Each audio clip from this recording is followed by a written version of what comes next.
জয়পুর জঙ্গলে দেখা মিলল মাংসাশী উদ্ভিদের। যে উদ্ভিদ সাধারণত আফ্রিকার ঘন জঙ্গলে দেখা যায়, এবার সেই উদ্ভিদের দেখা জয়পুর জঙ্গলে।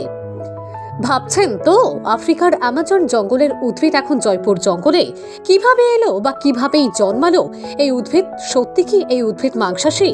হ্যাঁ, এই উদ্ভিদ মাংসাশী এবং আফ্রিকার জঙ্গলেই সচরাচর দেখতে পাওয়া যায়।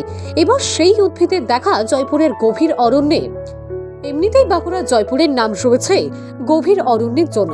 আর জয়পুর মানেই জঙ্গল, আর এই জঙ্গলকে কেন্দ্র করে গড়ে উঠেছে জয়পুর পর্যটন কেন্দ্র। সারা বছর পর্যটকদের আনাগোনা।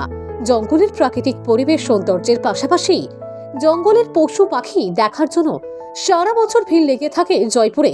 এবার সেই জঙ্গলে দেখা মিলল মাংসাশী উদ্ভিদের, আর সেই মাংসাশী উদ্ভিদ দেখতে ভিড় জয়পুর জঙ্গলে। এই উদ্ভিদের নাম জানা যায় সূর্য শিশির। এই উদ্ভিদের পাতাগুলো ছোট আর গোলাকার লাল ও বেগুনের রঙের হয়। এই উদ্ভিদটি আঠালো ফাঁদওয়ালা মাংসাশী উদ্ভিদের উৎকৃষ্ট উদাহরণ।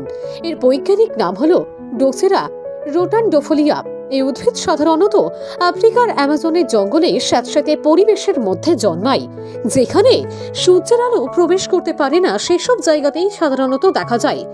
আর এবছর জয়পুর জঙ্গলের পরিবেশ এতটাই গভীর হয়েছে যে এই উদ্ভিদ স্যাঁতস্যাঁতে পরিবেশের মধ্যেই জন্মেছে।